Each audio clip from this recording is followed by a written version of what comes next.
What's up, YouTube? Here's a little update after day 4 and 5. We've got some progress. So we did a lot of cleaning, actually. It's kind of boring, but I'll tell you about some cleaning. Finished the kill mat.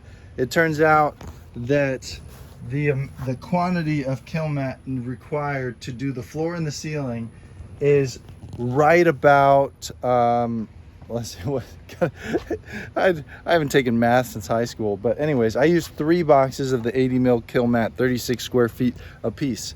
So that did, and one of the boxes was open, so you'll have a little bit left over, but I used every piece from those 3 boxes, and I finished the floors and the ceilings. I have not done the doors yet. Those are coming, so I've ordered another box of kill mat.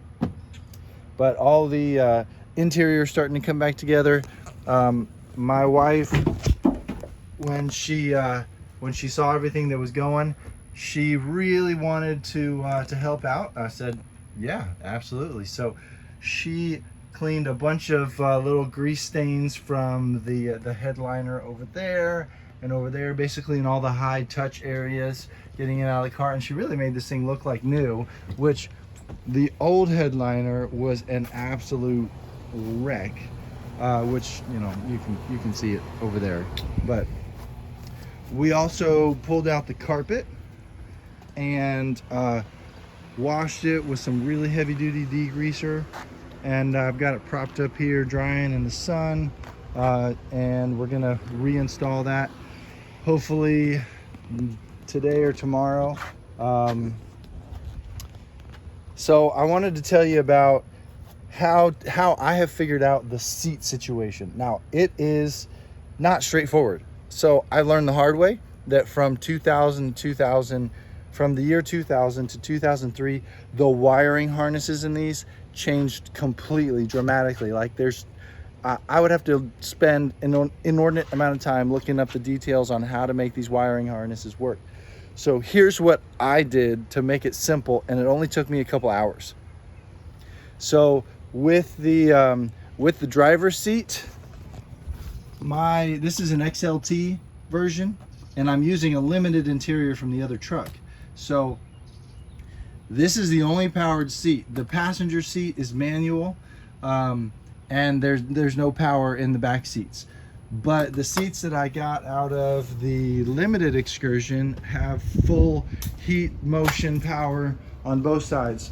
So what I actually did was I pulled the bases off of the limited truck, and you know, these motors are probably interchangeable, or these are valuable, but they were not direct hookups from what I could tell. And I'm actually looking at that and seeing like, oh, that looks very similar to what I had before. Same motor. I may have just been able to move the harnesses over. So kick me in the head. But with the passenger seat, I took off all these bolts, and everything was a direct changeover. This whole setup, I was able to thread some unused holes in the 2003 seat bracket and make this work right over. Now the driver's seat, I did a little bit more finagling because it had a ton of sensors. It had wiring harnesses galore. And I'll show you. I think I'm gonna put these up for sale. Not sure if they're worth anything, but like the wiring harness for this thing looks like this. This is all under the seat because it's got the heat option and everything under the sun for that limited.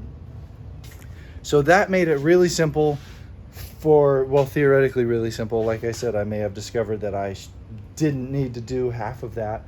But I've got these 2003 bases that I'll probably put on eBay. They are in exceptional working condition, and you know, had to pull them out because I wasn't thinking that I could use them. I was thinking that it'd be easier to do the other thing. Now, for So here we're looking in the 2000. I'm gonna get a different angle so the sun's not blinding me. How do you go from a bench seat to bucket seats in a truck that didn't come factory with bucket seats? Because here, this is where the seat belts went originally for the bench seat, and the bench seat bolted in somewhere around here. Here's the bolt holes. When I installed the kill mat, I cut out all the bolt holes. Of course, you would need to do that. So the bench seat bolts in across, but they're in the 2003. These holes aren't there, and this area is flatter. The floor is different. The floor in the 2003 was totally redesigned differently than the 2001. So what I did was I went to the 2003 and I drilled out under each of these holes is these little threaded washers, these little threaded washers, these heavy duty washers. And so I actually went under the truck with a hole saw and I just drilled them out. And so when I go to install it, I'm actually going to weld this to the bottom of the floor underneath, and that's going to sit right under there, but under the floor. And I also had to hammer this down a little bit here and here so that it would be a better surface, more of a level surface to mount these seats on. So that's my plan to make it work in a floor that wasn't designed for bucket seats. And unfortunately, I've got to wait until all of my carpeting gets installed and dried before I can really make any more progress on this, because the carpeting has to go down before I can put in any of these panels. But all the panels seem like they're gonna just transfer right over without any problems. I decided to reuse the information center, and even though this is all pretty well identical, I decided to reuse that.